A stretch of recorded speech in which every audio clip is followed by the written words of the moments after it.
Welcome to the Abracadamn podcast, and I'm your host, stand-up comedy magician, Danny Whitson. I hope my Abracadammits are having a good week. Keep grinding, keep meeting those life goals.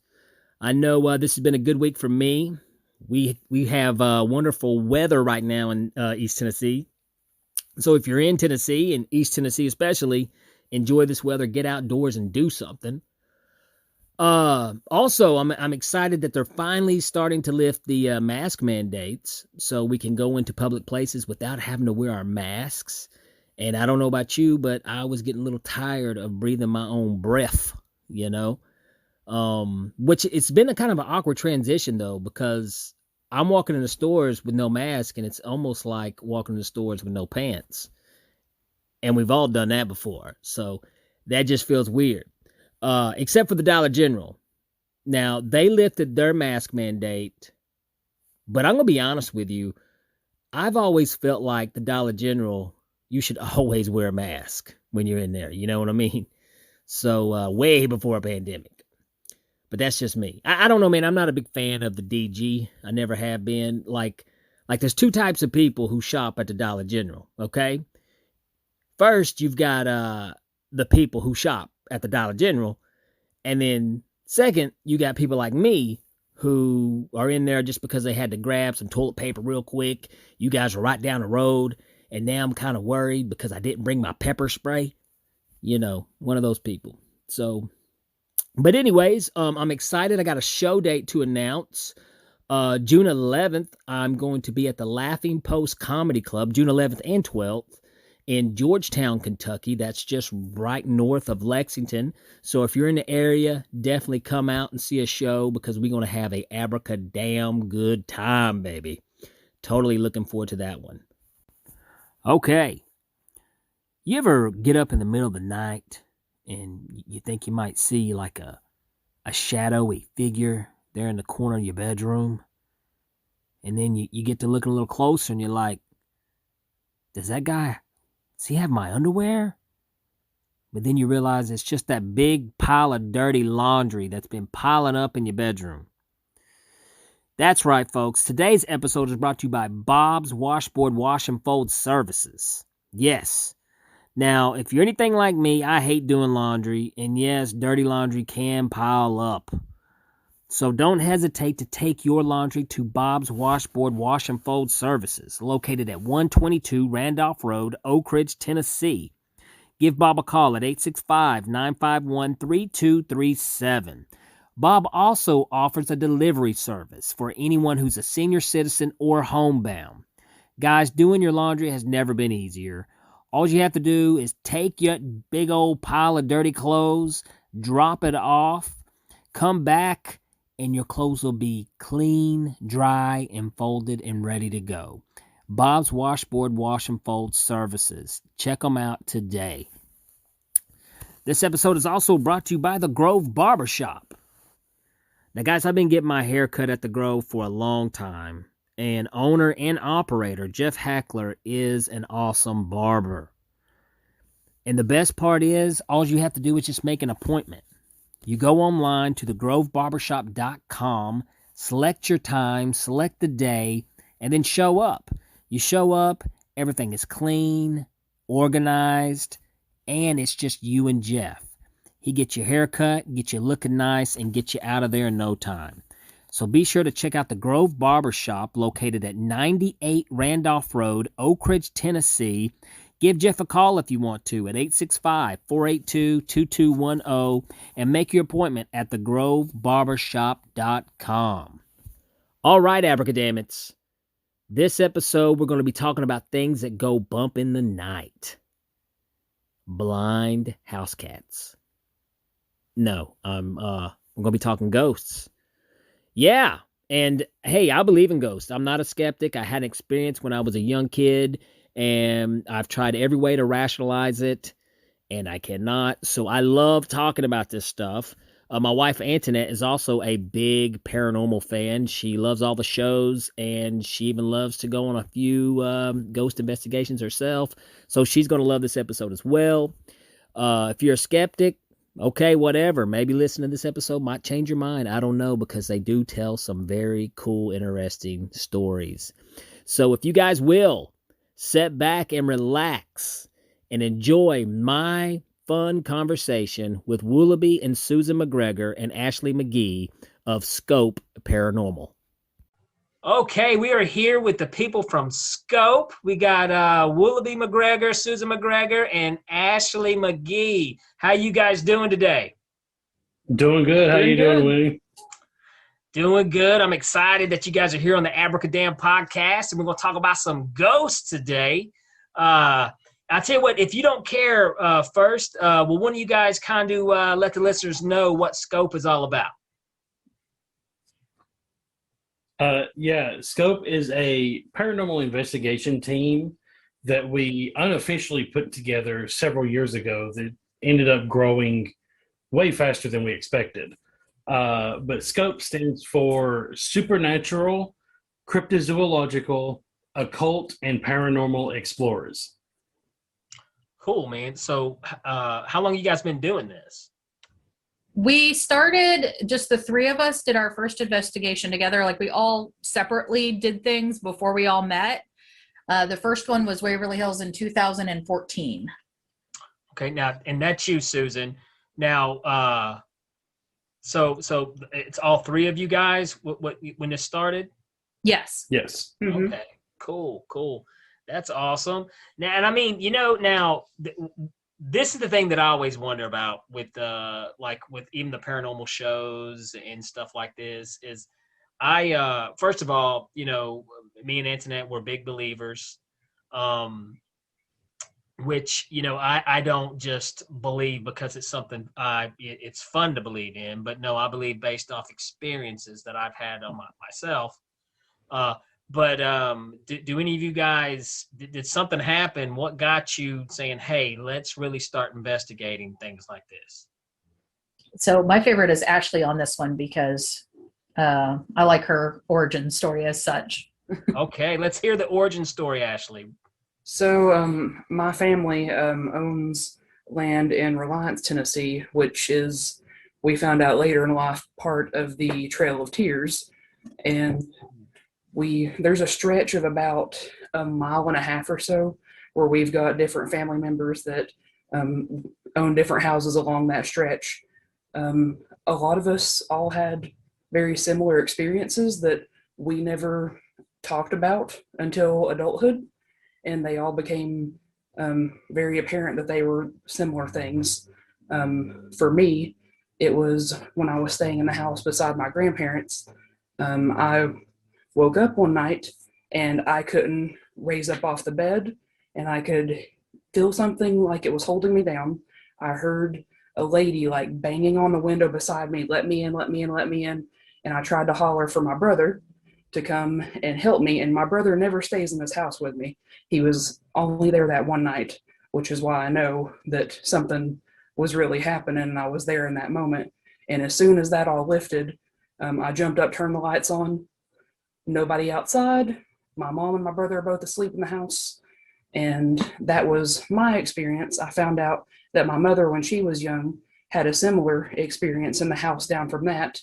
And then we've got cousins 2 houses down that experienced something actually in recent years of something holding them down.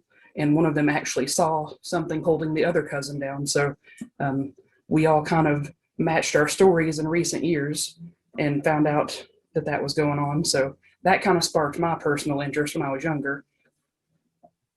Now, so as far as now, have you ever tried to, for me, I had an experience when I was a young kid, and I have tried every way possible to see if I couldn't debunk it. It's either one or two things with me is either me and the other person I was with were hallucinating and saw the same exact thing, or it was something paranormal, something out of this, something we don't understand. Okay, that's what it boils down to. Now, with you, Ashley, have you tried to think of anything that may have, like you've heard of sleep paralysis and stuff Right. like that? Have you thought about there's a possibility that could have been what's going on? Yeah, I think that's probably the first thing that came to my mind. especially because I'd never had anything that happened to me like that before, and I've never had anything happen to me like that since.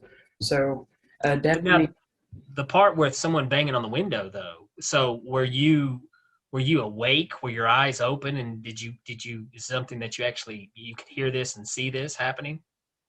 I mean, it was dark in the room, but my eyes were definitely open and I could hear this, and the window's right up against the bed. I could feel the vibrations from it.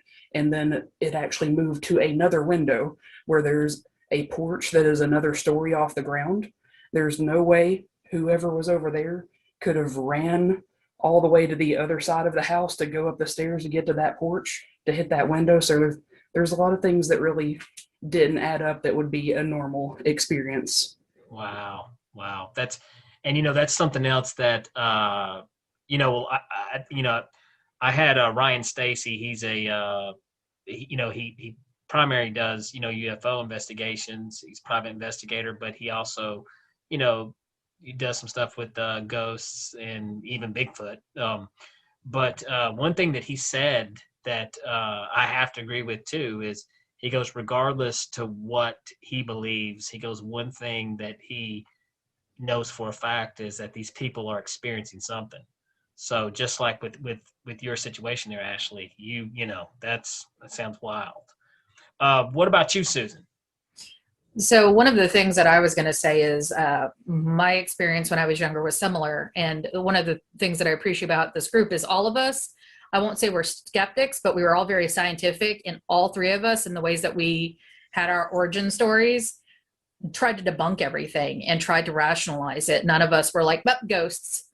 So for me, we moved into a house whenever I was 8, and it was not like an old house or a Victorian house or something that could have been spooky like you would have thought, but I was a latchkey kid. And so a lot of times I was there by myself, and I would hear footsteps going up and down the hallway upstairs, not like settling of the house, which is what I initially thought it was, but footsteps. And then I started dealing with doors closing behind me. I had one of those old TVs that you would turn the knob on. And there was one night where I had broken it off because I was a child, and we love to break stuff. So you had to use pliers to turn it, and it started turning by itself with no knob on it and no pliers. Yeah. I got real scared. And then at that moment, I turned on my light because I was scared. The light bulb blew, ran over, turned on the overhead light, it was a switch that was just attached to another floor lamp. That lamp blew too. And it was in a completely different outlet. Just about peed myself. But at the same time, as scared as I wanted to understand it. And so I started devouring every single paranormal book that I could. Back then, you didn't have cable shows that talked about this stuff. So you just went to the library and you took out all your creepy stories books and stuff like that and started reading up and trying to figure it out. And as I got older, after we moved out of the house, I didn't have experiences anymore, but I still wanted to know more. And so I started going out on ghost hunts by myself at that point, because none of my friends were as weird as I was, apparently. Okay, first of all, I know that TV you're talking about, because we were the remote controls for our parents, and that stupid channel, chank, chank, chank. That I almost peed myself visualizing that knob turning by itself. You had to put some ump on that too to turn that thing. You could have been. That is crazy. And also I got to say this, I'm impressed too, Susan, that you went out and looked for these things back then, the books and stuff I guess in a way you've been studying for a long time. Yeah, it was probably from that point on, if there was a creepy book in the library, whether it was fiction, nonfiction, anything like that, I devoured it. I just wanted to understand it. You'd get the book salesmen that would come by and sell encyclopedias and stuff, but sometimes they had collections of the strange and weird. We always got those, and I tore them up. Anything like ghosts or aliens or Bigfoot was a big one for me too. I loved all of that stuff. And I always, to this day, feel the same way. I felt like there's a scientific explanation for it. We just don't know it yet. But I had to know. I wanted to know everything I possibly could. That is, in those books, yeah, I remember those books. The ones they had the creepy ones, you know, and you're like, good, you scare the hell out of me when that commercial would come on. Willoughby, what about you, brother? What got you hooked on the ghosts? My story's not a whole lot different from them, but a bit more passive. So I've always had interest in things relating to horror. I remember being a little kid. And well, first off, I think Michael Jackson's Thriller album came out, and I heard the Vincent Price voiceover. And I was like, this is fantastic. What is this? And my mother introduced me to Vincent Price. But then, and she was like, he's a big horror movie actor. So I was like, oh, okay. And then I'm pretty sure that same year, 82, maybe early 83, I was about 3 or 4. And for some reason, I got the idea, I'm going to go hang out with my dad. And so he was watching a movie in the bedroom. So I went to hang out with him. And it turned out it was Creepshow. Oh, God, I love Creepshow. And so to this day, one of my favorite horror movies, I still have a problem watching the last sequence with the roaches. Yeah. Still creeps me out to this day. But that's the point. It was an effective horror movie. But then the house where I grew up, we moved into, I want to say around 81. I was about 2 years old. And there was always something weird going on in the house. And of course, I was a stupid little kid. My parents never believed me. They're like, oh, it's just the wind or whatever. But like there would be time, like Susan, I was a latchkey kid, and I grew up in the country. So if my brother might have gone home with one of his friends, I would be home alone and I could hear footsteps. Once in a blue moon, I would hear somebody run down the hallway. And it wasn't an old house. I think it was built in the 50s, and we're talking about the early 80s here. So a 25, 30-year-old house. It's not like it was an old farmhouse. So that probably started everything. I would also hear things out in the woods. There were a couple of times that I saw a potential apparition. Like it was a vague body form, but it didn't really solidify as in like definition or anything. It wasn't so much of a mist, but it was like a blur, if that makes sense. Mm-hmm. And like I said, growing up, I lived there until just after high school, and then, moved out, went on with my life. After my first marriage fell apart, I moved back in with my dad, who still lives in that same house to this day. There was still weird stuff going on, even as of 13 years ago when I moved back in with him. 15 years at this point. So that, to me, that kind of solidifies some of the weird stuff that's been going on. But then, like I said, experiencing this stuff when I was, a small child, 4, 5, 6, 7 years old. Growing up in the country, we had just basic network television. We got like 4 or 5 channels. And Fox, back in the mid 80s, whenever they would randomly cancel a TV show in the middle of the season because it was garbage and nobody was watching, they would run those weird little paranormal shows. And I assume you remember what I'm talking about there, but they would have a special on UFOs, or a special on Bigfoot and the Loch Ness Monster, a special on ghosts. And they would just come on randomly because it was just whenever they suddenly canceled a TV show. I didn't know that when I was a kid. I just found that out in my adult life. But from watching those shows, I always had the interest in it. And then like Susan, you go to the school library, you find the little books on the weird stuff, the cryptids and the supernatural stuff. And it fascinated me about the same way that it fascinated sports for other people my age. Just say other people my age were fascinated in sports. And so I just kind of delved into that. It also doesn't hurt to note that I found out in my late teenage years, the area where I grew up, it is now called Trenham Hollow in Newport. Back in the Jim Crow days, apparently they would lynch black people in town, drag them up there, and there was a set of gallows back in the hollow. So it's very possible that some of the paranormal experiences that I had as a kid were ghosts of people who had been lynched. God, that's horrible. But unfortunately, that's a history in. It is a sad truth, and especially growing up in East Tennessee, a small town, backwoods East Tennessee. I mean, it's inevitable. In that area, this is something that I'm. When I say I believe, I do believe in something is going on. There's something going on, but this is the other thing is.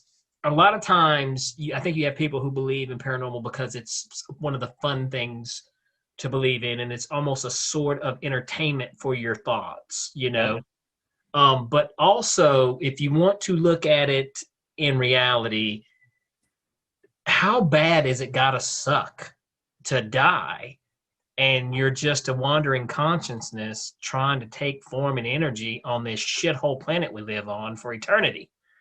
Yeah. So there's times I've thought, is that the case? Is that what's going on? Or are we somehow interacting with another type of dimension somehow that we're getting glimpses of? Or but what do you guys think? Because you guys have done these investigations, and so you would probably have firsthand experience. So yeah, what do you guys think? What's your thoughts on that?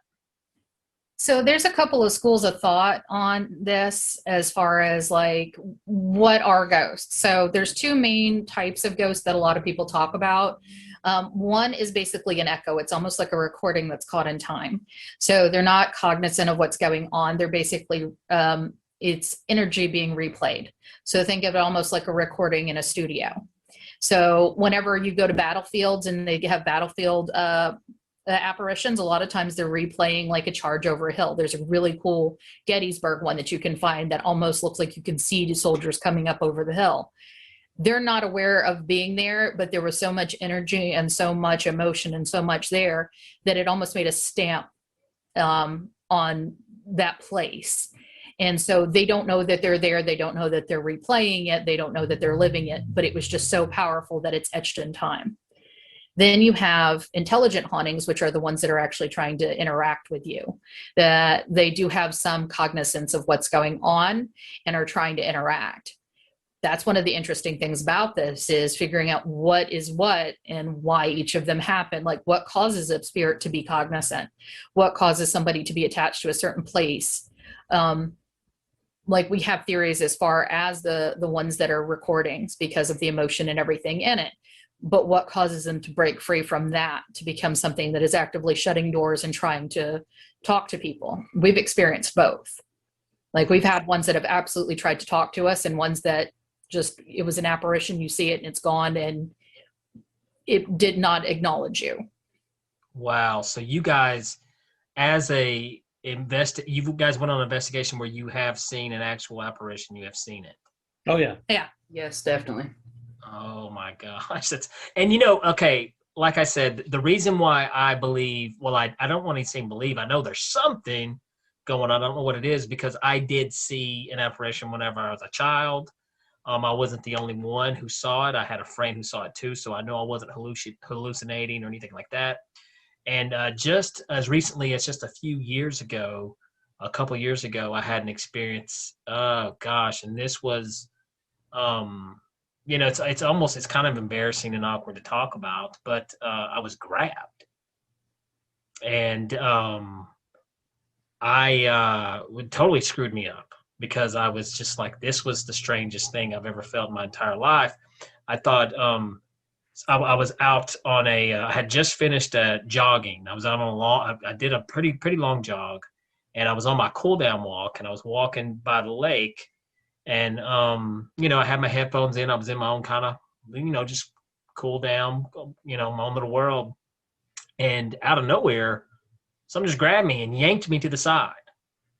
And my first instinct, I thought someone was, ran into me as someone on a bike or something like. I'm like, whoa, what the hell? What's going on? And looked around, and there was not a soul around. No one was around. And I even tried to look into, well, was this some type of hypnotic jerk or some type of reaction? Was it some type of cramp? But no, it literally, if you can imagine someone grabbing you by the waist and yanking you off to the side, just pulling you like they're trying to yank you off the trail. Mm-hmm. That's exactly what I experienced. And, I literally got on the phone and I called Anthony. I was like, come pick me up. Just come get me. Screw this. Come get me. I need to get out of here, man. So, but to me, in a way, that was more frustrating than me seeing something or me hearing something, because trying to explain being grabbed Mm-hmm. is just such a weird, it's just a weird thing. So but I will say this though, the stories of like when you see people go on these investigations and they get scratched, or sometimes I'm like, well, I mean, did that really happen, or did the guy when the camera wasn't on you scratch you or something like that? But now I wonder, hell, now that I've something's touched me, it's makes me think. And one of the things about that is it's really, really hard to tell, because there's lots of environmental factors that can come into play there. It's also a case of a few bad apples spoils the bunch, because I'm not going to name names, but everybody knows a certain ghost hunting show with a certain enthusiastic host who is somehow always getting scratched, always getting possessed, or what have you. People like that, or I'm not going to say he's 100% fake, but most of that is for the camera. It is for entertainment value. Never happened. I'm not saying it's never happened to him in his life, but what you're seeing on camera is not happening. And then you have people that, like, we've been on investigations where something like that will happen, and it's two of you in a room and you're standing 5 feet apart from each other, and there's literally nothing else around that could have caused it. So one of the things that I'll say is a vast majority of the injuries that we have on ghost hunts are actually us just being kind of stupid and making mistakes. Like, too. But like, we do have instances. Usually it's not as aggressive as getting grabbed around the waist. Like what you had, first off, we're actively seeking this stuff out. So it's terrifying whenever you were minding your own business. That makes it a lot scarier. Yeah, like I feel for you. Mm. But like when we're there, we immediately start trying to see if something caught on our clothing or something could have caused it the same way that you did.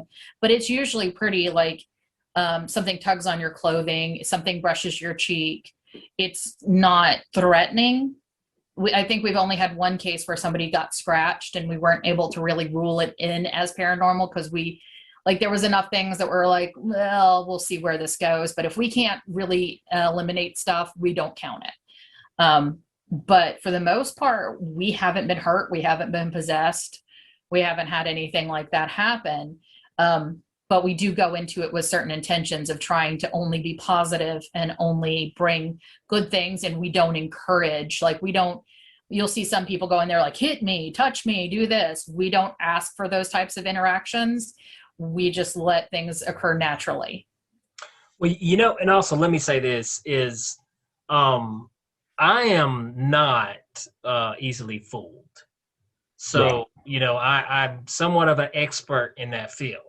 So if I watch a television show, and don't get me wrong, I love a lot of television shows. I do, Antoinette loves them, we watch them. But if I see a chair move and I can, or a cabinet door open, I can tell you right now how I can do that. I can, I can make you think your whole house is haunted, easily. And that's just how my mind works. As a magician, my mind works that way. That's where I go to first.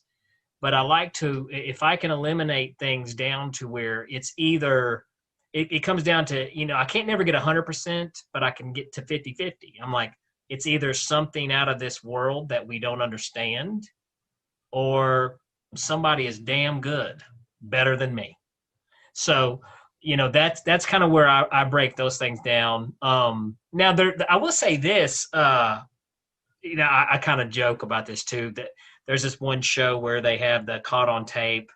And sometimes I watch stuff and I'm like, well, that was interesting. Then there's times I watch, I'm like, well, that's complete garbage. That's most of it's garbage. But we do live in a day and age where everyone has a camera on them all the time now. And I think we're starting to see more and more and more things out there. But then also we have to also weigh on this too, because we live in a culture where everyone wants to be famous as fast as they can too. So people are willing to, do hoaxes and anything they can just to get that 15 minutes of fame. Now, well, let me ask you guys, you've done these investigations and you said you've actually seen and you've heard some stuff, and EVPs I always find, which stand for electronic voice phenomenon, correct? Right. But let's go with the visual first. What was the thing that you guys saw, the apparition that you saw? So we've all had separate experiences. It hasn't just been one. Okay. I would love to hear all three if possible. Yeah. So I will say that my first one was, we were in Waverly Hills, and we usually break up into 2 teams, and then we keep a floor between us. The building actually has 5 floors and something that's affectionately known as the death tunnel. So it is very, very easy to keep away from each other. And we also have radios where we can stay in contact and make sure, like, hey, I just heard something down this hall. Where are you? So we're split up into teams, and I had me and 3 people with me, 4. And everybody was behind me. I was leading the charge because, we're old salts now. So I look ahead and I see someone walk across from one room to the next. And I thought it was my niece that was with me, who was 14 or 15 at the time. And I went to yell at her. And then I realized she was behind me. And so I turned around and counted, and everyone was behind me, and ran up to the room and looked. But it was that solid that I thought she had snuck around me and was up ahead where she wasn't supposed to be. And it was a moment. Weird. At about that same time, maybe a few minutes later, we were going down that same hallway, and we heard a loud voice, a male voice, yell out, "Susan." And it was particularly odd because the only males in the group were me and her nephew, Nathaniel. And I know it wasn't me that yelled. Nathaniel was standing about 3 or 4 feet behind me, and he has like a loud screechy type voice. And this was a very masculine, booming voice that yelled out, "Susan." So we walkie-talkied over to Ashley's group, who was 2 floors away. And they were like, "Did you guys hear that?" And they were like, "We thought it was Wooloughby yelling for Susan." And be like, "No, I'm 10 feet behind her." Now, did you see something too, Wooloughby? I'm sorry? Did you see something too that night, or? I didn't see anything that night other than shadow people, which we're talking about Waverly Hills. That's like going to a pet store and seeing puppies. I think I'd rather see puppies, but Yeah, get your favorite shadow people. Oh, it's just a puppy. Whew. What about you, Ashley? I think a lot of the things that I've seen actually do also come from Waverly Hills. One that kind of pops out to me is kind of where we were talking before about residual. There's one that I guess kind of stuck with me because my mother is a nurse, but you can see sometimes a shadow that's kind of like ducking ahead into rooms and going down the hallway like a nurse doing her rounds. And that's something that's always kind of stuck with me just from my personal experience. That is weird. And, I believe people, especially when they do say things that they've seen apparitions. Now I've never been to Waverly Hills. Antoinette my wife she's a fan of going to these places and doing like the group ghost haunts. We went to South Pittsburgh Hospital. And we're actually, I got a funny bit out of that place, but but then we went to the Thomas house. Yep. Yeah. I got to tell you about this. This was strange. I can't call this paranormal. I don't know, but this was weird. This was weird, dude. So we're at the Thomas, and man, if you've never been to the Thomas house, for people listening who haven't, it's kind of like a bed and breakfast kind of feel. It's got like everything's old and it's old school, and but anyways, we got there. And we got settled in our room because, we got there early. So we're upstairs, we're in our room, and everything's also kind of dark in there too, a little darkish, Mm-hmm. And, but anyways, we're in our room and we're waiting because everybody's going downstairs into the ballroom area to eat dinner first before we do the investigation. And me and Antoinette are hanging out there in the room, and, we're just bored. We're laying on the bed, looking at our phones, like, And all of a sudden I hear horses trotting, walking, cluck, cluck, cluck, cluck, cluck, cluck, cluck, cluck, cluck, cluck, and I'm like, and then, like any typical idiot, I'm like, oh, good, horses. Let's go look at the horses, So I hop up, I'm excited, and I look out the window and I don't see any horses. I'm like, where's the horses, So I'm like, well, let's look over this window because I hear cluck, cluck, cluck, cluck, cluck, cluck. And I run over to this other window and I look.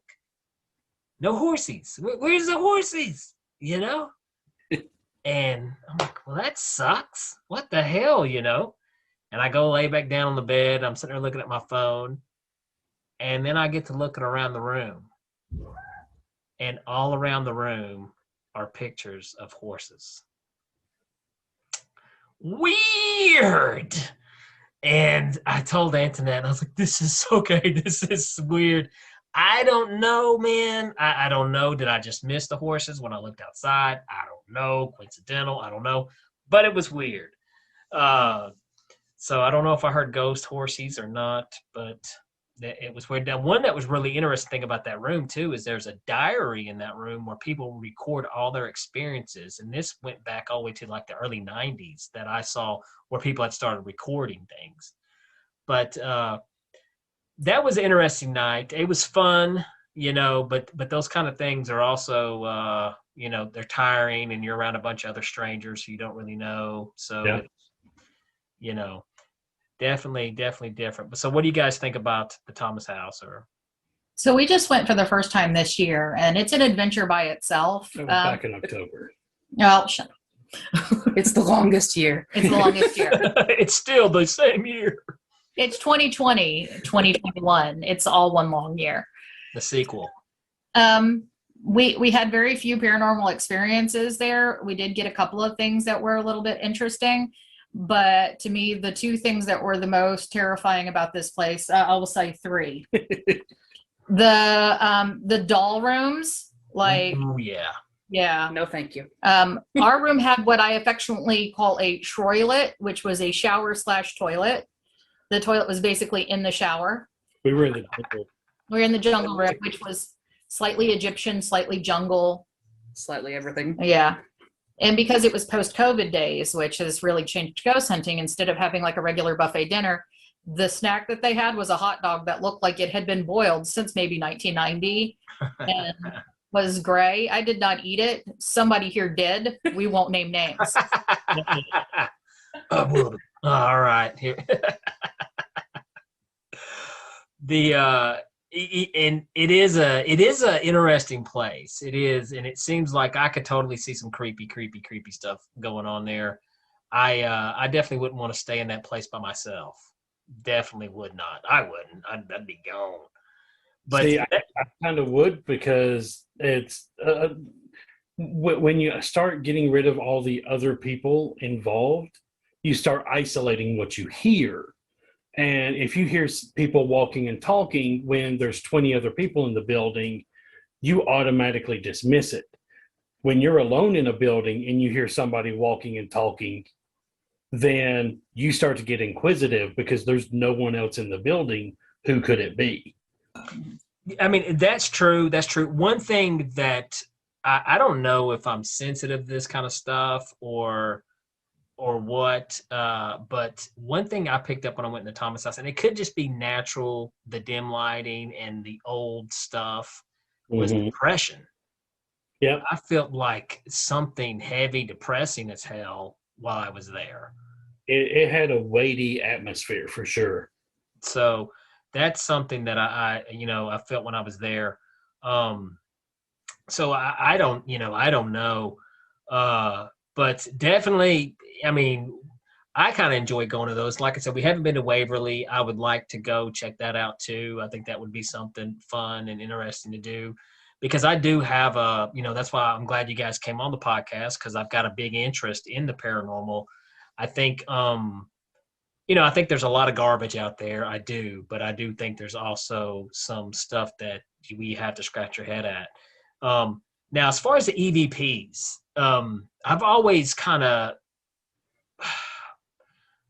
okay, this is the thing. Whenever you get a intelligent response to a question with the EVP, not just a lucky guess, you know what I mean, but an intelligent response, those are the most interesting things to me. Now, there's been these are just theories in my own head when I try to rationalize things, because I don't always go to Casper. Sometimes I think, well, a sound wave can travel so far. We don't even know exactly where, how far they do probably travel, or before they turn into nothing, I don't know. But are we picking up just old sound waves, and just coincidentally that it's happening, that it just happens to match our question?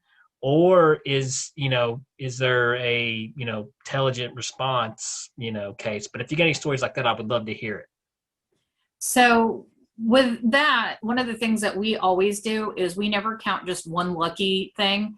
It has to be repeated in multiple. And we don't just do EVPs, we do what we call flashlight sessions, where you actually, we use K2 meters. So both of these use lights basically, where you can get intelligent yes or no responses.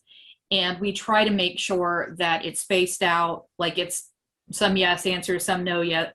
We don't want it to be lucky. We want to do this for long enough to be sure that it's something that's accurate. In a second, I'll have Ashley tell one of the stories about when we took a skeptic and we got a really good EVP. We spend a lot of time trying to make sure that we debunk things. So like with EVPs, we have a rule that you cannot whisper whenever you ghost hunt with us, which people are like, but whispering, it's creepy. Well, no, if you whisper, it sounds like you have ghosts everywhere you go. If we all talk at regular volume and then you have a whisper in the background or something, then you can rule it out. We also have rules where we have to mock bodily functions, which makes us all very good friends very quickly. Belching, farting, stomach grumbling, you would not believe how loud your stomach gets whenever you're trying to be quiet. So this last time that we went up, it was us and a tour guide that was with us, and his name was Ernie. And whenever we were doing the ghost box session, which is almost like it's a radio signal thing, we got probably 15 to 20 minutes of intelligent responses where it was select things where it said people's names. When you say Ernie, what Ernie Hudson was it? Come on, tell me it was Ernie Hudson. I wish, and I didn't even think of that joke until now, and I'm so mad. Okay, all right, I'm sorry, I had to add that. But so you've got intelligent. What is one of the craziest answers that you got to a question? What is something that stands out? There was one that Ashley did, where whenever she was doing a ghost box a session, it actually said, "Welcome back, Ashley," the second time that we went. Yeah, it's so ghost box for anybody who's not really savvy with that. It's a, we call it a spirit box too, but it's basically a device that's going to scan through radio stations that are, local. And the theory behind that is if there is a spirit there, that they can pull out the words that are already coming through the radio and being used to kind of talk to you like Bumblebee, like Transformers. So we had split up. We had 12 people in the building total. We had 6 in my group. We were on the 3rd floor of Waverly Hills. Susan's group was on the 1st floor, and I believe in the body tunnel, so nowhere near us. but I was the only one in my group that had ever been there before. And clear as day, as soon as we started the session, it said, "Welcome back, Ashley," over the box. Wow, that would have been.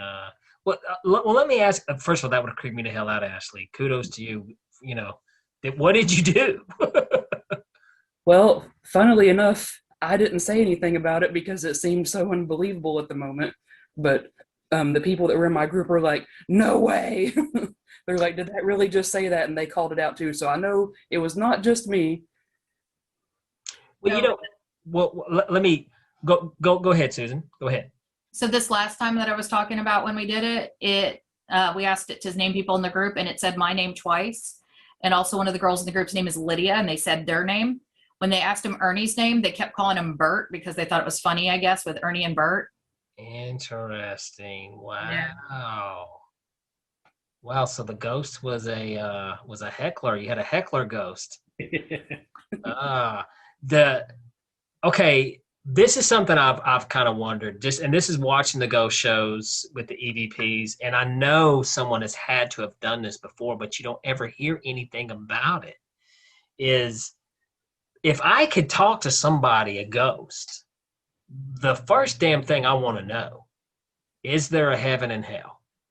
And I'm not even a religious person, but how come you're not hearing more of those questions? Like, I mean, have you guys ever, like I said, not trying to bring religion in this at all, but, what the hell's going on? Why are you here?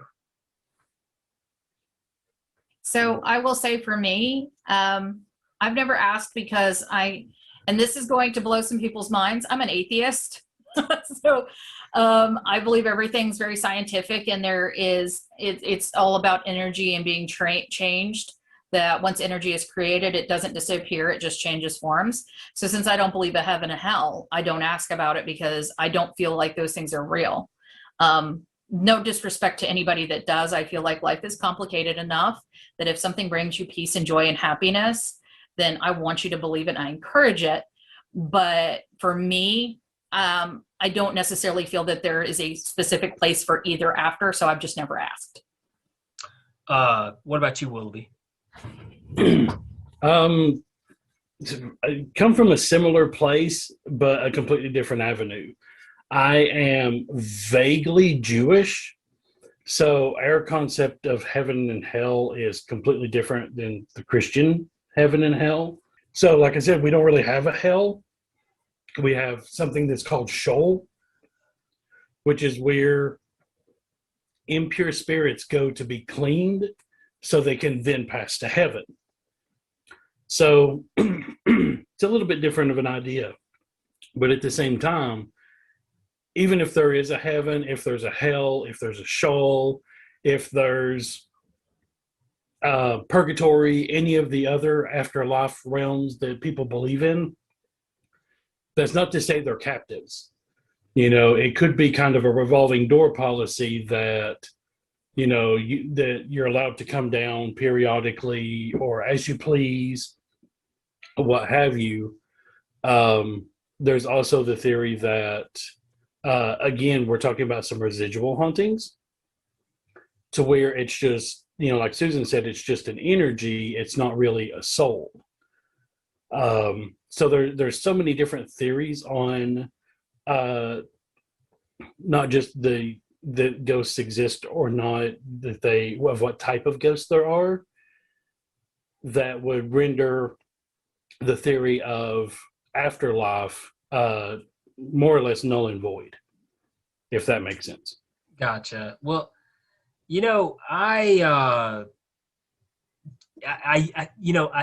I'm not trying to make this podcast about religion or, religious beliefs, but I was an atheist. Of course, I grew up like most people in East Tennessee, going to church and as a kid and stuff.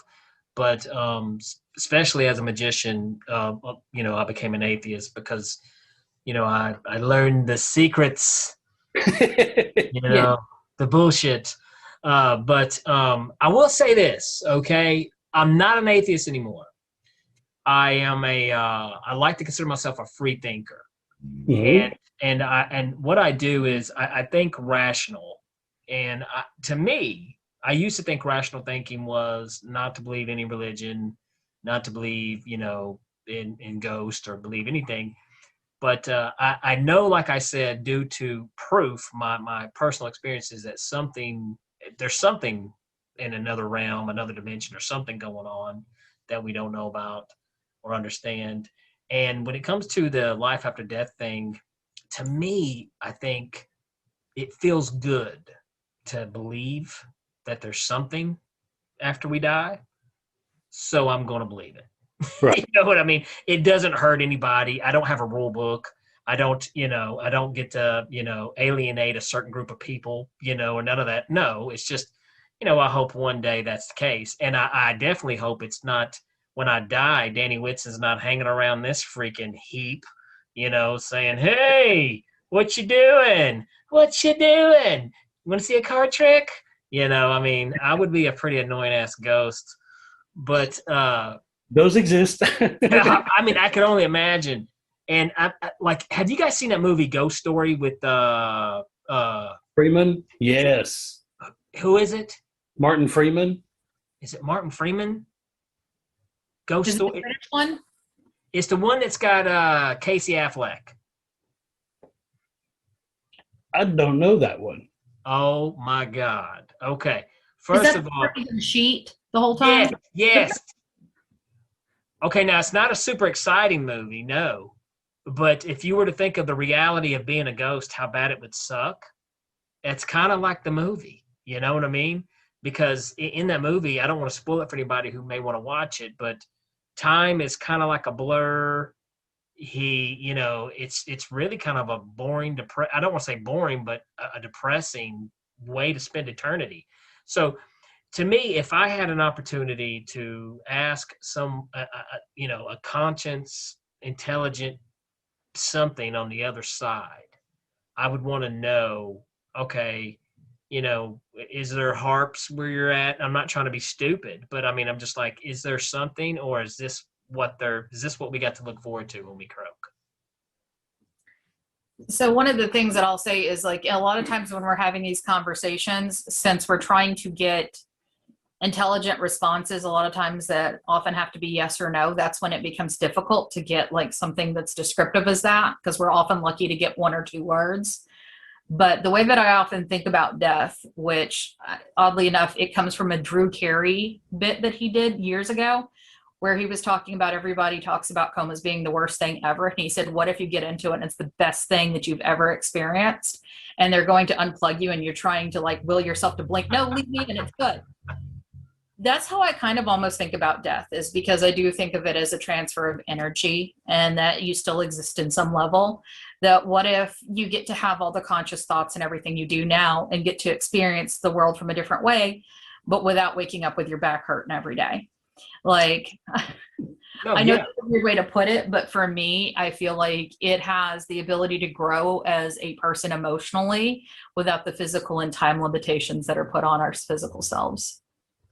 That's a cool way to think about it. And, maybe that's what it is. Maybe we hop to another dimension. I don't know. But I think, let's do this also, because we're bouncing around here in a lot of theory, but I want to hear somebody had spoke to Ashley, said, a ghost, what was it again, Ashley? What did they say to you? Welcome back, and my name. Welcome back, Ashley. That's creepy. That's enough to really creep me the hell out. Any other really cool, crazy EVPs? So yeah, we've caught a couple, but one that I think would stick out to all of us was something that happened in what's called the Vault in Waverly Hills, which is on the first floor. There's a really sad story in there about a older lady that passed away, but I believe it was, how many y'all, like 7 or 8? It wasn't that many. I think it was 5 or 6. Yeah. Anyway, we were split up groups again. We had rented out the whole building, so it was just our team. And I had left a voice recorder in the middle of that room powered on and recording, just because my group had had a couple of weird things happening there, and we kind of wanted to see what would happen if we just left it going while we all left and went to a different floor. Susan and Wooloughby's group came in afterwards, and we had a newbie with us, a skeptic with us that time, and he sat down in a chair that was in the corner, and you can feel and you hear Wooloughby say, "Did it just get dark in here?" There's people that are talking about it getting colder when you're listening to the voice recorder. And right before this happens, we have the rule about nobody's allowed to whisper. You have to speak at your regular tone of voice. There's a whisper that comes over clear as day that says, "Don't tell him." And then you can hear what's almost a gust of wind where something moves so fast across my recorder. And then the skeptic that was in the chair gets physically picked up in the chair and pushed against the wall. Ooh. So that scared me to death. this guy he's about 6'2", over 300 pounds. He ran out of the room crying. He basically bowled me over on the way out. It took over an hour to calm him down. He stayed for the rest of the night, so I'll give him props, but he was scared to death. My favorite part of the story, though, is as soon as we told Ashley what happened when her group came back, she ran over and jumped in the chair, and she's like, "It's my turn." So this happened at Waverly. Yes. So damn, man, a lot of stuff happens at Waverly. Waverly. There we go. That's not getting edited out. That's staying in there too. Go ahead. A couple of clarifications that I want to add to that is, one, this vault where this happened, it's an old records vault. There's one door going in and out. That's it. There's no windows. It is pitch dark in there. So when somebody says, "Did it just get darker in here?" I mean, we're talking about Spinal Tap album cover black. And if you could turn zero, if you had a dimmer switch that went from 0 to negative light, that's about what this is like. Like, you can't see your hand 6 inches in front of your face, and somehow it gets darker than that. Something is up. As well as the gentleman in question that got picked up. It took over an hour to get him calmed down. He was sobbing like you wouldn't believe. As soon as we left, like, I don't even know if we were off the grounds, and he was already saying, "I can't wait to go back." Wow. So he got the hell scared. It was like a roller coaster, He's like, "Man, I peed my pants, but I want to go back." He wants to get the turkey leg and the cotton candy. Go ahead. It's one of those things that I think once you experience it, you want more because you want to understand more. And we've noticed if we take skeptics, the skeptics almost never leave that way because it seems like the spirits realize it and they go for them hard. Well, I'll tell you what, I don't ever want to be grabbed again. Screw that. I don't ever want to. That scared the hell out of me. But I could see that because it opens up something, a world to people to where you're like, I thought I understood how things work, but turns out I don't have a clue.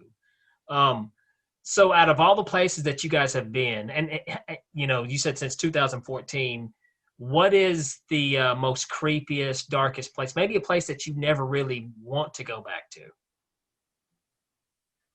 There's no such thing as a place that we don't want to go back to, with the exception of I would never eat the hot dog at Thomas' house.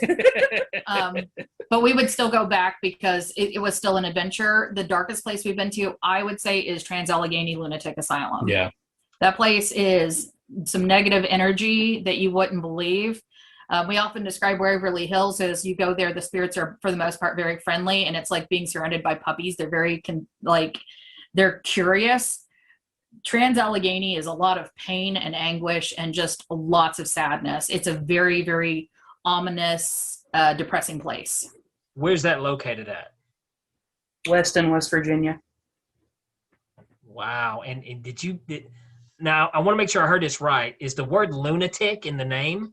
Yes. Well, that's pretty creepy, and also pretty sad, depressing. Very much so. There is a very good episode of it for Paranormal Lockdown, which I'm not sure if you're familiar with the show. Katrina Weideman and Nick Groff. Yes. Great show. Absolutely loved it. Really disappointed they didn't get a second season.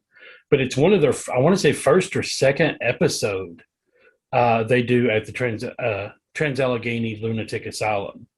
And they have some pretty compelling evidence that is on camera. Well, that's so that's the darkest place you guys have went to. A lot of bad stuff, huh? Yeah, a lot of negative energy. A lot of you talked about the Thomas House being depressing and weighted, exponentially so for Trans-Allegheny. Depressed and angry. So it was one of the core centers where they perform lobotomies in the country. So there's a lot of history behind that. And it was open for quite a long time, but it actually started out originally as a Civil War hospital. The first patients were actually women there. So when you do the tour there, they actually give you a diagnosis of why you're being committed for the night. And it could be as much as you could be just having a bad time. You could be depressed. You could have just read books and get committed there and be basically thrown away for the rest of your life with no hope of getting out. Oh man, dude, that's a super bummer. Well, I'll tell you what, this is the Abracadamn podcast, folks. So we're going to have to lighten it up a little bit because that was depressing as hell. Yeah. We're going to do a magic trick. Okay. All right. And you know what? We're going to try to use Wooloughby. All right. You hear, brother? Me and you, I'm going to try to read your mind, brother. How does that work? Feel sorry for you, but go right ahead. I'm a professional, bro. I want to get in there and redecorate them thoughts a little bit. Here we go. I tell you what, I'm going to remove some cards here, and I'm going to have you think of one of these cards.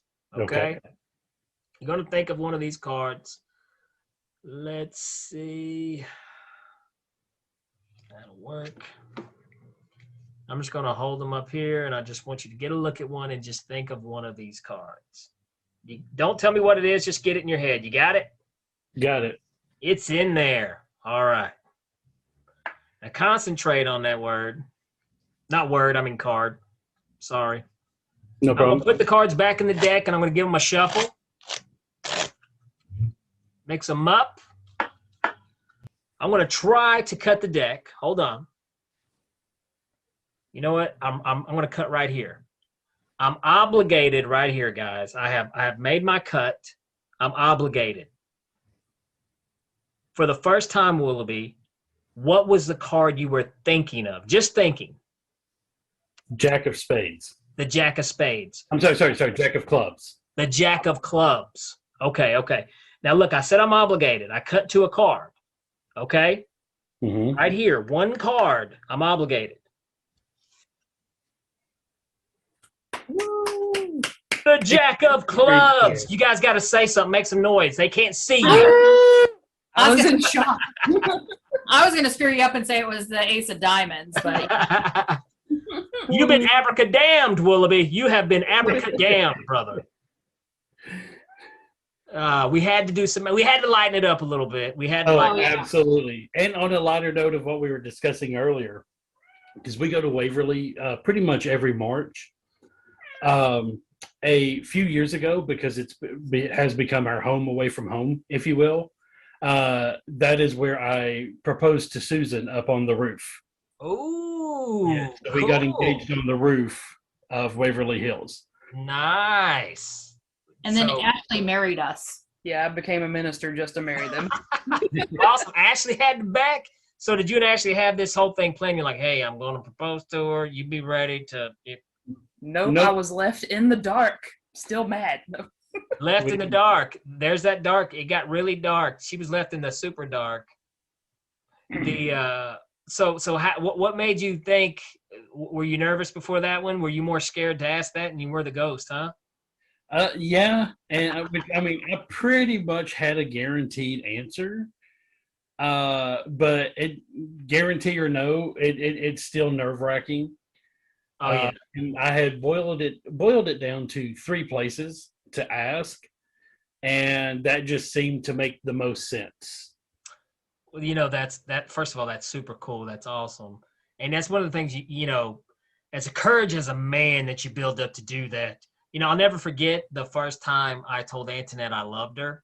We were in a car, and I think we're in a pool hall parking lot. And I looked at her and I said, I love you. And she just looked at me. So that's the moment. She just looked at me. So, Does she still do that to this day when you tell her? Oh, yeah. Well, no, I mean, of course, I love you too, stuff. But she, even that story, Antoinette was kind of the thing, like she'll be thinking something, like sometimes she'll be thinking yes or this, that, but instead she just looks at you. It's like her mouth forgets to tell what her brain is thinking sometimes. And then there's times it absolutely doesn't. So, but yeah, those are the moments you never forget, man. And that's awesome. That's super cool that you were proposed to at Waverly. That's now, I got to go there. This place sounds super cool. It does. It sounds fun. And, we like to do it as, something that, because like I said, I even talk about this on stage, is I drag her out to all my shows, and we've been, to some crazy places, and, but her thing is she likes to go on the paranormal investigations. She really enjoys that kind of stuff.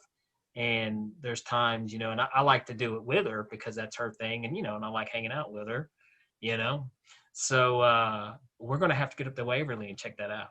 But now let me ask this before we get out of here, because we've been chatting for a minute. I feel like we could probably go on and on and on and talk about this stuff if you want to know the truth. Let's get a thought-provoking question for all three of you guys. Okay. Well, actually, here, we're going to do this, and then I want to hear a hell gig story too. Hell gig meaning, an investigation where something wacky happened. But let's do this. If you could ask a ghost any question with a guaranteed clear answer, what is the answer you would want? Good one. Wow. I just so much more to jump in on that one. It could be anything. It doesn't have to be something. It doesn't have to be serious. You could be like, "What's the recipe to SpaghettiOs, bro? Come on, let's hear it." I don't want to know that. So I'm going to be a little serious with mine. I've had a lot of death in my life, which my paranormal love has predated it, but I just want to know if my family on the other side is okay. Like, if their energy is still out there, I would want to know if they're happy. I'm with you. I'm with you right there too. Both my parents have passed away. I think that's definitely what I would go towards. Wooloughby, so now you can still be thinking about yours, but if it isn't something sweet like that, you look like a jerk. So let's hear it. What do we got here, Wooloughby? See, I was trying to think of something a little bit lighter hearted than that. But I mean, that's kind of where my mind went first. I practically grew up in a funeral home. We were always going to funerals. Some of them were distant family. Some of them were close family. So yeah, especially today is actually the 26th anniversary of my mother's passing. Oh man. So mainly if I could get a response from anybody that's passed, I would want to talk to my mom. I don't know what I would ask her. But if I had a choice of spirits, it would be hers. As far as the actual question, if it was a random spirit, it's really, really hard for me to say.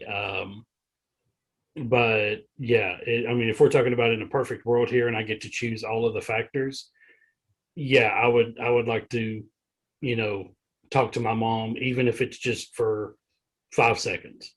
Gotcha. What about, and like I said, I'm with you on that too. I would want to hear from my mom and dad. What about you, Ashley? I'm still trying to think on it. I don't know. I mean, I lost my dad same year that Susan lost hers, but I don't know if I'm personally ready to know if he is or is not okay, or I don't know if I would be prepared for an answer to be bad for that, so I don't think I would go that route. So in my head, if it's a random spirit, I would probably ask what they would have spent more time on. Ooh, Nice. Good one. I like And that answer. I think that's something important too to think about is, I think time is the real currency that because it's what we have it. We don't know how much we have, and that's what's precious to us. So absolutely good answer by all three of you guys. Well, let's do this. Let's go back to the lighten it up. Let's lighten it up a little bit more. They're a bunch of orphans. I would, yeah. And also back, I will say this real quick before we shift is, both my parents have passed. Antoinette's father has passed. And I feel like that there's still, I know my mom is hanging around, and I feel like my father is too, so I feel like, those, they're with you. They're still with us somehow or another. And, I'm a big believer in that. Let's hear a hell gig story, man. There's got to be something where you guys went and did an investigation and something crazy or wacky or something. Wooloughby forgot his pants. Let's hear one. I'm going to go out on a little bit of a limb and say we're probably all three thinking of the same one. So there is a group, again, I'm not going to name names, but there is a group that do, haunts at different locations. And they picked one of the most loved locations of each of us. It's Lake Shawnee in West Virginia. West Virginia's super haunted. And it's an old amusement park built on top of / next to a Native American burial ground. So there's lots of weird things there, lots of kids dying, stuff like that. But if you look up Lake Shawnee, like if you Google it, you will see iconic images because there's a carousel and a Ferris wheel that are still standing to this day. And it closed in the 60s, I believe, long time ago. But super creepy imagery, iconic. So, we book a night and we go. It was in November. I want to say 2015, maybe. Colder than cold, like ridiculously cold. We were freezing the whole time. And we get there and they have loud circus music playing, which completely ruined. I mean, I know they were doing it as like a post-Halloween thing, like a silent thing. Completely ruined the atmosphere. We got almost no activity. This is supposed to be one of the most active places in the world. We had next to nothing happen the whole time. And don't get me wrong, our pictures are gorgeous. That's about it. We were all miserable. Everything was messed up. The food wasn't as bad as the gray hot dogs from Thomas House. But they were burgers that were cold. They had been sitting out for probably hours. Everything started 2 hours later than it was supposed to be. Like, it was just a mess from beginning to end. And the only real activity we got out of the place was after we had called it quits. We went back. Susan and I were going to sleep in my car. Ashley had bought a tent to set up out behind us. She got too cold, came back into the car with us. We were listening to the radio, and all of a sudden, I've had this car for several years. It's never done this before or since. Deviated from what we were listening to, and you could hear what sounded like another language, possibly a native language, come over and talk for maybe 30 seconds. Ooh. And then it kind of went back to almost digital static, and then immediately back to what we were already listening to. The Native Americans were sick of that circus music shit. They were. Very much so. We all were. I'm sure they were sick way more than we were. What did we do? Did we just travel around and be like, there's a Native American graveyard. Let's build something there. Yeah. I mean, I think a lot of it was that, and some of it was ignorance, that we didn't know their customs, so we didn't know how to identify it. And a couple hundred years ago, people just started, they were like, well, this looks like a good plot of land. I'll throw up a house here and I'll claim it and see if anybody fights me. Susan was going to make a point. So one thing I will say is I actually wasn't thinking of that one, even though, yeah, we've had some adventures. Since you've been to Old South Pittsburgh, I wanted to share the one that we had here. That's what I was thinking. Okay. You know, I've got a bit in my show about Old South Pittsburgh, so I can hear it now. I'm excited. So you heard the stories of the maintenance guy that's in the basement, and sometimes when you're in the basement, you can smell his cigar smoke, right? yes. It was just the three of us in the building. We always rent out every chance we get the whole entire place so we don't have any pollution from anybody else. So we're walking down one of the basement hallways and all of a sudden we smell clove. And we're like, oh shit. So pardon my French, but we get really excited and we start trying to see if we can locate the smell of it. Well, you've been there. You know what that place smells like. Clove is not part of it. No. Like a gym locker that has not been cleaned in 40 years. So we start looking around and right next to us is the bathroom from Train Spotting. Like one cannot accurately describe the amount of stuff that was in this bathroom. But brave Ashley goes in to see if she can find out if that's the location of the clove smell, and she finds it. It's the world's oldest freaking air freshener that no longer had a label and was dried up. But when we got close to it, this thing still smelled like clove, and that's where the smell was coming from. But we have decided that it is in fact paranormal because that thing should not still be smelling that good in that bathroom as long as it's been there. It was the ghost of an air freshener. Maybe the ghost, though, maybe the maintenance dude was sick of the mold and frog sex smell of, I don't know. I can't explain. That place does have like a really just gross smell. Frog sex is the best way to explain it.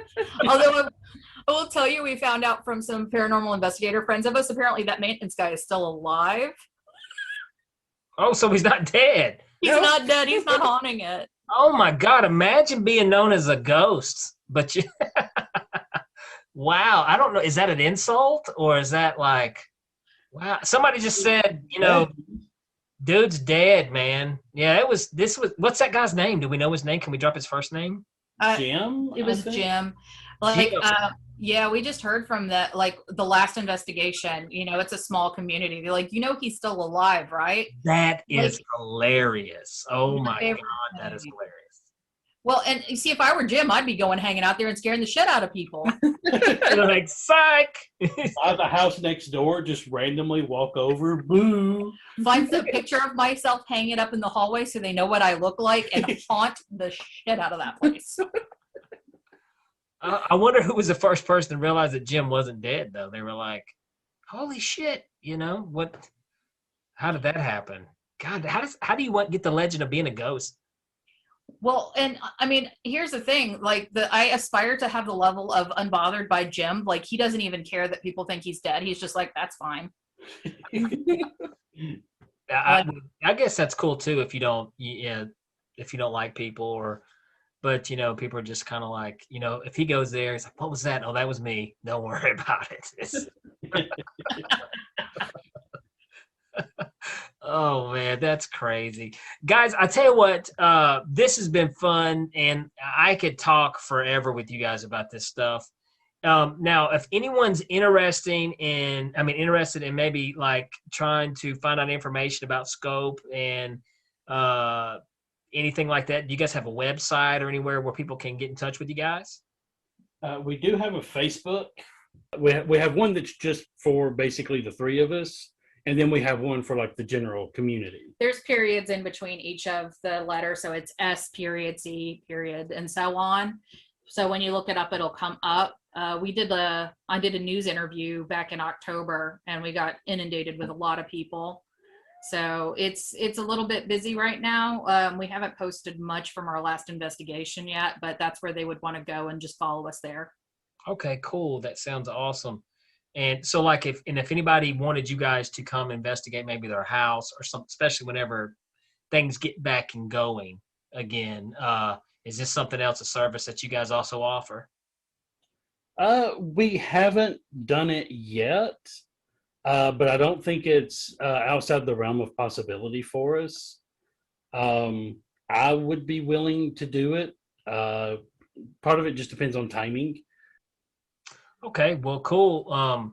Well, then definitely, if anyone's interested in finding more about you guys, they can find you with Scope with the periods in between. Yes. And I do want to say, hey, this has been fun. It's been interesting. Wooloughby, Susan, and Ashery. Thank you guys once again for coming on the Abracadamn podcast. Thank you for having us. It's been a blast, and I hope to do it again sometime in the future. All right, I hope you guys enjoyed that conversation with Wooloughby and Susan McGregor and Ashley McGhee of S.C.O.P.E Paranormal. I know I did. Like I said, I find ghosts to be fascinating. So I hope you guys did enjoy that. And if you got any questions, be sure to reach out to them on the S.C.O.P.E Paranormal page on Facebook. And I'm sure they would be happy to answer any questions you may have about ghosts. Also, if you guys have not done so, be sure to go and like the Abracadamn Podcast Facebook page. Be sure to subscribe to us on Spotify or anywhere else you listen to podcasts as. Be sure to give us a follow. And hey, give us a review. Yes, you can go on Podbean and give me a review. Give this podcast review. I would love to hear it. And if you give me a review, I will give you a big old fat shout out here on the podcast. So, like always, Abracadammits, thank you for listening.